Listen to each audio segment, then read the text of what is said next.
তো আশা করি সবাই ভালো আছেন।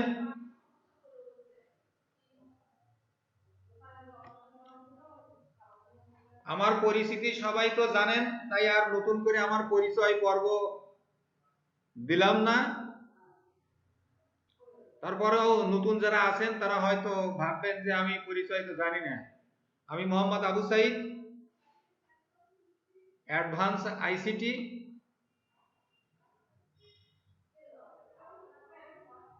ইউনিট 2 থেকে দ্বিতীয় পর্বের গত ক্লাসে আমি ইউনিট 2 থেকে প্রথম পর্ব নিছি। এবার ইউনিট 2 থেকে দ্বিতীয় পর্বতে আমরা কিছু আলোচনা করব ইনশাআল্লাহ। এবার দেখুন, আমরা একটু ক্লাসে যাই। আপনাদের সামনে একটা চিত্র তুলে ধরছি। এই চিত্র দেখে মন্তব্য করুন চিত্রটা কি রকম এবং কেন। নিশ্চয় বুঝতে পারছেন যে একটা মৃত গাছ, এর কোনো পাতা নাই, ঠিক? তো কেন এই মৃত গাছটা এখানে আপনাদের সামনে তুলে ধরলাম, চিন্তা করুন। এরপরে আমি আরেকটা চিত্র আপনাদের সামনে উপস্থিত করছি। একটা তাজা গাছ, এর ডালপালা পাতা সবকিছু তরু তাজা। এই চিত্রটি দেখেও মন্তব্য করুন এই দুটা চিত্রের মধ্যে পার্থক্যটা কি। এই দুটা চিত্রের মধ্যে পার্থক্য, একটাতে জীবন আছে আর একটাতে জীবন নাই। এই তো, কি শিক্ষার্থী বন্ধুরা রেসপন্স করেন? একটা গাছে জীবন আছে আর একটা গাছে জীবন নেই, এই পার্থক্য। আজকে আমি পাঠ অনুশীলনের নমুনা হিসাবে ক্লাসটা নিচ্ছি। তো এখানে দুটা চিত্র আপনাদের সামনে তুলে ধরছি। চিত্রের মধ্যে বৈশিষ্ট্য হলো, একটাতে একটা গাছের জীবন আছে আর একটা গাছের জীবন নাই। শিক্ষার্থী বন্ধুরা, তাহলে পারে আর একটা ভিডিও দেখি।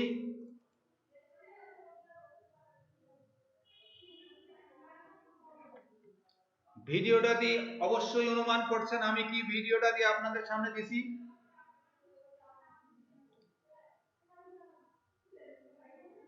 এই ভিডিওতে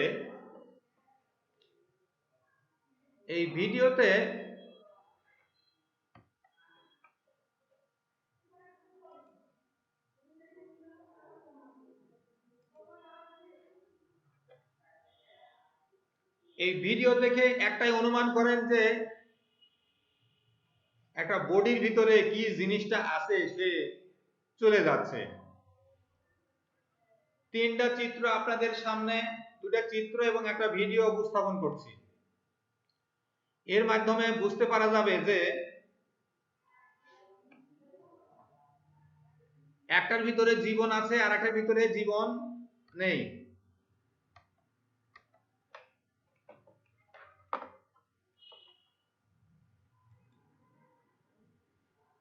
শিক্ষার্থী বন্ধুরা, ভিডিওটা দেখা হয়ে গেছে। আজকের পার্ট হবে আমাদের সফটওয়্যার। আজকের পার্ট হবে সফটওয়্যার। এই সফটওয়্যারের শিক্ষণফল হবে, এখান থেকে শিক্ষার্থীরা যা জানতে পারবে বুঝতে পারবে সেটা হচ্ছে সফটওয়্যার কি তা বলতে পারবে, সফটওয়্যারের প্রকারভেদ বর্ণনা করতে পারবে, আর কি পারবে, সফটওয়্যারের কার্যক্রম ব্যাখ্যা করতে পারবে। শিক্ষার্থী বন্ধুরা, এবার আমরা চলে যাব পাঠ উপস্থাপনে। পাঠ উপস্থাপনে আমরা আসতেছি। সফটওয়্যার কি, গত সপ্তাহে এ সম্পর্কে আমি কিছুটা আলোচনা করছি। সফটওয়্যার হচ্ছে সাধারণভাবে কম্পিউটার পরিচালনার ক্ষেত্রে যে অংশটি আমরা স্পর্শ করতে পারি না সেটাই হচ্ছে সফটওয়্যার। আর সফটওয়্যার দিয়ে, কম্পিউটার দিয়ে কোনো কাজ করতে হলে প্রথমে ওই কাজটি কিভাবে করতে হবে তা কম্পিউটারকে শিখিয়ে দিতে হয়। আর এই শিখিয়ে দেওয়ার জন্য নির্দিষ্ট কিছু ইনস্ট্রাকশন, সেটা ছোট হোক আর বড় হোক, এ ধরনের প্রোগ্রাম লিখে দিতে হয়। আর এই ধরনের প্রোগ্রামগুলোকে সফটওয়্যার বলা হয়। সুতরাং সফটওয়্যার হচ্ছে a set of instructions that controls the activities of a computer. সুতরাং কম্পিউটার পরিচালনার জন্য প্রয়োজনীয় নির্দেশনা ও কাজগুলিকে সফটওয়্যার বলে। গত সপ্তাহে আমি আলোচনা করেছি। এবার আমি সফটওয়্যারের শ্রেণীবিভাগ আলোচনা করব। সফটওয়্যারের শ্রেণীবিভাগ: কম্পিউটারের হার্ডওয়্যারের কার্য পদ্ধতি সমূহকে সচল করার জন্য কম্পিউটারের স্মৃতিতে সঞ্চিত কার্য নির্দেশের তালিকাই হলো সফটওয়্যার। আমরা একটা কম্পিউটারে যে কাঠামোগত দেখি, এর মধ্যে যে সফটওয়্যারগুলো দেওয়া থাকে, এই সফটওয়্যারগুলো বিভিন্ন স্মৃতিতে সঞ্চিত থাকে। সফটওয়্যারকে প্রধানত দুই ভাগে ভাগ করা যায়। একটা হচ্ছে সিস্টেম সফটওয়্যার, আর একটা হচ্ছে অ্যাপ্লিকেশন সফটওয়্যার। শিক্ষার্থী বন্ধুরা, এবার আমরা যাব সিস্টেম সফটওয়্যার এবং অ্যাপ্লিকেশন সফটওয়্যারের শ্রেণী বিভাজন। সিস্টেম সফটওয়্যার এবং অ্যাপ্লিকেশন সফটওয়্যারের বিভাজন।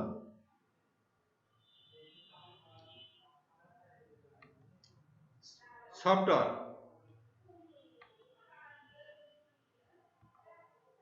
সিস্টেম সফটওয়্যার আর হচ্ছে অ্যাপ্লিকেশন সফটওয়্যার। প্রথমে সফটওয়্যারকে আমরা দুই ভাগে ভাগ করছি, একটা হচ্ছে সিস্টেম সফটওয়্যার আর একটা হচ্ছে অ্যাপ্লিকেশন সফটওয়্যার।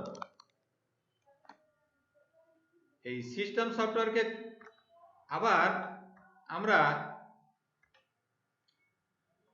তিন ভাগে ভাগ করছি। একটা হচ্ছে টাইম শেয়ারিং, আর একটা হচ্ছে রিসোর্স শেয়ারিং, এরপরে হচ্ছে ক্লায়েন্ট সার্ভার। সিস্টেম সফটওয়্যারকে তিন ভাগে ভাগ করা হয়েছে। একটা হচ্ছে টাইম শেয়ারিং, দুই নাম্বার হচ্ছে রিসোর্স শেয়ারিং, আর তিন নাম্বার হচ্ছে সার্ভার, ক্লায়েন্ট সার্ভার। এবার আসি আমরা অ্যাপ্লিকেশন সফটওয়্যার। অ্যাপ্লিকেশন সফটওয়্যারের মধ্যে দুই ভাগে ভাগ করা হয়েছে। একটা হচ্ছে প্যাকেজ প্রোগ্রাম, দুই নম্বর হচ্ছে কাস্টমাইজ প্রোগ্রাম। শিক্ষার্থী বন্ধুরা, তাহলে এই সফটওয়্যারের শ্রেণী বিভাজন আপনারা অবশ্যই বুঝতে পারছেন। যদি কোনো বুঝতে অসুবিধা থাকে বা সমস্যা হয়, আমার সাথে যোগাযোগ করুন। এবার আসেন যে সিস্টেম সফটওয়্যার কি। সিস্টেম সফটওয়্যার হচ্ছে যে সফটওয়্যার কম্পিউটারের বিভিন্ন ইউনিটের মধ্যে কাজের সমন্বয় রক্ষা করে, কম্পিউটারকে কাজের উপযোগী করে, তাকে সিস্টেম সফটওয়্যার বলা হয়। তাহলে পরে সিস্টেম সফটওয়্যার হচ্ছে কম্পিউটারের বিভিন্ন ইউনিটের মধ্যে কাজের সমন্বয় রক্ষা করে, কম্পিউটারকে কাজের উপযোগী করে তোলে, তাকে সিস্টেম সফটওয়্যার বলে। যেমন প্রথমে যখন কম্পিউটারটা অন করা হয়, এ সময় কিছু দেরি হয়। এই দেরি হওয়াকে বুটিং পিরিয়ড বলা হয়। এই দেরির মধ্যে দেখা যাচ্ছে কি এই সময় কোনো কাজ থাকে না, শুধুমাত্র কম্পিউটার নিজে নিজেই সে কাজের উপযোগী তৈরি করবে। কম্পিউটার দিয়ে কি কাজ করবে সে নিজে নিজে তৈরি হয়ে যায়। এই সময়টুকুকে বুটিং পিরিয়ডও বলা হয়। শিক্ষার্থী বন্ধুরা, আর কি আছে, কাজের প্রকৃতির উপর নির্ভর করে বিভিন্ন প্রকার কাজের জন্য সিস্টেম সফটওয়্যার বিভিন্ন রকম হয়। সিস্টেম সফটওয়্যারকে অপারেটিং সিস্টেমই বলা হয়। সিস্টেম সফটওয়্যারকে অপারেটিং সিস্টেমও বলা যায়। সিস্টেম সফটওয়্যার ছাড়া কম্পিউটার চলতে পারে না। যেমন উইন্ডোজ, যে কোনো এক্সপি আছে, 7 আছে, ম্যাক ওএস আছে, ভিস্তা ইত্যাদি। তো আসলে এই উইন্ডোজের জন্যই আমরা বিভিন্ন কাজ করতে পারি। এটা একটা সফটওয়্যার, একে বলা হয় সিস্টেম সফটওয়্যার। আর সিস্টেম সফটওয়্যারকে প্রশ্নের মাধ্যমে এভাবে আসতে পারে যে অপারেটিং সিস্টেম সফটওয়্যারকে আগে বলা হয় ইকুয়াল টু। এবার আমরা চলি এই সিস্টেম সফটওয়্যারের কয়েকটি শ্রেণী বিভাগ। যেমন প্রথমে আছে টাইম শেয়ারিং। টাইম শেয়ারিংটা কি? টাইম শেয়ারিং হচ্ছে কম্পিউটার চালু হওয়ার সাথে সাথে সকল ডিভাইসের সাথে সংযুক্ত করে, সকল সিস্টেম তৈরি করার উপযোগী করে। কাজ শেষে প্রিন্ট করা হয়, শাটডাউন হয়, এই কমান্ড করে বন্ধ করে দেওয়া হয়, শাটডাউন কমান্ড করে বন্ধ করে দেওয়া হয়। টাইম শেয়ারিং এই কিছু কিছু মানে কাজ যেমন সে নিজেই চালু হয়ে যায়। কম্পিউটার যখন চালু হওয়ার সাথে সাথে কিছু সময় থাকে, বিভিন্ন ডিভাইসের সাথে সংযুক্ত করে, এটা হচ্ছে টাইম শেয়ারিং। তারপরে কাজ শেষে প্রিন্ট দেওয়ার সাথে সাথে দেখা যাচ্ছে যে প্রিন্টের কিছু কাগজ বের হয়ে আসতেছে, এটা হচ্ছে টাইম শেয়ারিং। আবার শাটডাউন কমান্ড করলে পরে দেখা যাবে যে কম্পিউটার বন্ধ হয়ে যাচ্ছে। এরপরে আমরা আসি রিসোর্স শেয়ারিং। রিসোর্স শেয়ারিং হচ্ছে কম্পিউটারের সাথে কিছু অতিরিক্ত ডিভাইস যোগ করা হয়। কম্পিউটারের সাথে অতিরিক্ত ডিভাইস যোগ করে হেরে কাজ সম্পূর্ণ করা হয়, যেমন pen drive, CD printer, scanner ইত্যাদি। তাহলে পরে এটাকে রিসোর্স শেয়ারিং। রিসোর্স শেয়ারিং এর মাধ্যমে আমরা অনেক কিছু কাজ করতে পারি। শিক্ষার্থী বন্ধুরা, বুঝতে পারছেন? আমরা সামনের দিকে চলে যাব। এবার আমরা আসি ক্লায়েন্ট সার্ভার। ক্লায়েন্ট সার্ভারটা কি? ক্লায়েন্ট সার্ভার হচ্ছে নেটওয়ার্কের নিয়ন্ত্রক। সুতরাং নেটওয়ার্কের প্রতিটি ওয়ার্ক স্টেশনকে ক্লায়েন্ট সার্ভার বলা হয়। নেটওয়ার্কের প্রতিটি ওয়ার্ক স্টেশনকে ক্লায়েন্ট সার্ভার বলা হয়। আচ্ছা, তাহলে পারে এখানে সার্ভার কি? সার্ভারকে আমরা নেটওয়ার্কের নিয়ন্ত্রক বলি, কারণ সার্ভারই বলে দিবে কোন ক্লায়েন্ট পিসি নেটওয়ার্কে কতটুকু অ্যাক্সেস পাবে। আর নেটওয়ার্কের কাজ হচ্ছে ক্লায়েন্ট পিসি থেকে আসা রিকোয়েস্টের দ্রুত সাড়া দেওয়া এবং প্রয়োজনীয় উপকরণ সময় মতো পাঠিয়ে দেওয়া। এটা হচ্ছে সার্ভারের কাজ।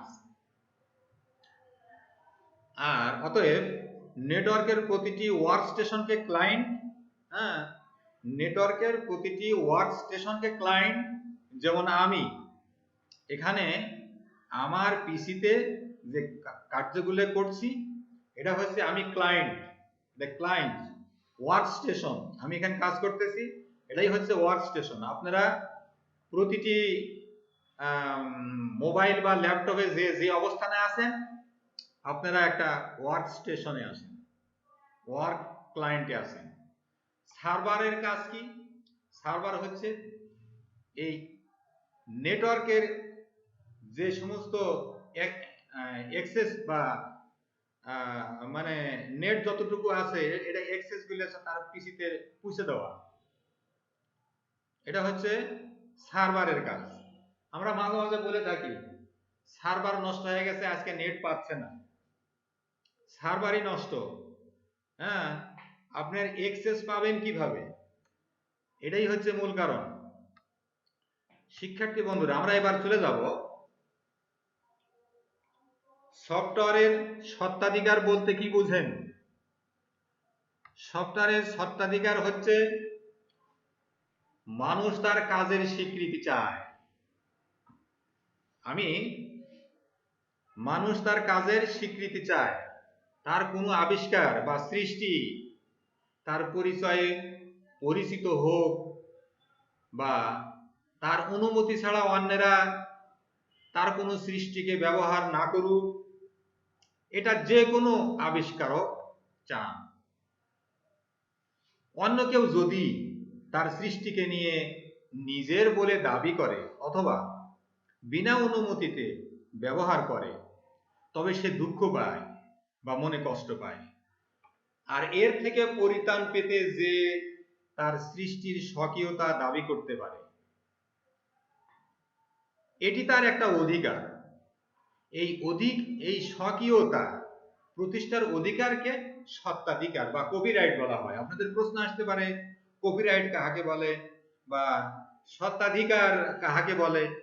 এখানে স্বত্বাধিকার, কপিরাইট এটাই হচ্ছে যে একটা মানুষ, একটা আবিষ্কারক, একটা বিজ্ঞানী যে আবিষ্কার করলো, সেই আবিষ্কারটা তার নামই পরিচিত হোক। চার্লস ব্যাবেজ, সে আধুনিক কম্পিউটারের জনক। সে তার বাস্তবে আসতে পারে নাই, তার আবিষ্কারের যে পাণ্ডুলিপি সে রেখে গেছে।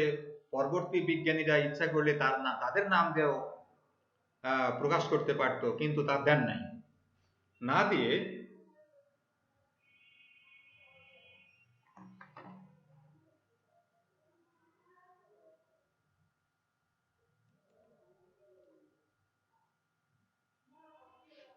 টাইম প্রায় শেষের দিকে, আমরা কিছুক্ষণের মধ্যে মানে টাইম শেষ হয়ে যাবে, আমরা শেষের দিকে চলে যাব।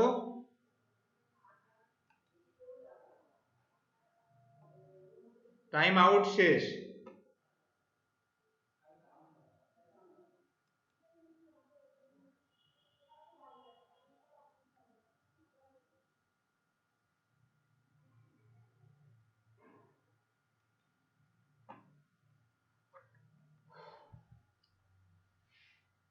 তো এই স্বকীয়তা বা কপিরাইট আপনারা অবশ্যই বুঝতে পারছেন। সময় সংক্ষেপের জন্য আমি আর একটু আগে যাচ্ছি, কিছুক্ষণের মধ্যে আমার সময় শেষ হয়ে যাবে।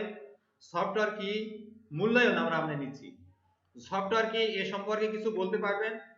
সিস্টেম সফটওয়্যার কি বা অপারেটিং সিস্টেম কি, এটা বুঝতে পারবেন? কপিরাইট কি?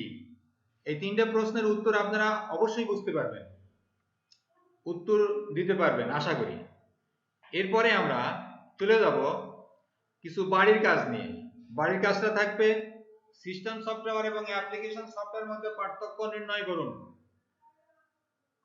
সিস্টেম সফটওয়্যার এবং অ্যাপ্লিকেশন সফটওয়্যারের মধ্যে পার্থক্য নির্ণয় করুন। এটা বাড়ির কাজ থাকলো।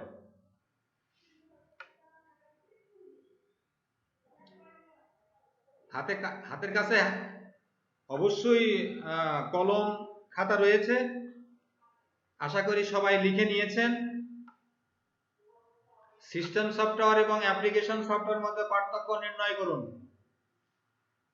বুঝতে না পারলে পারে আমার সাথে যোগাযোগ করুন।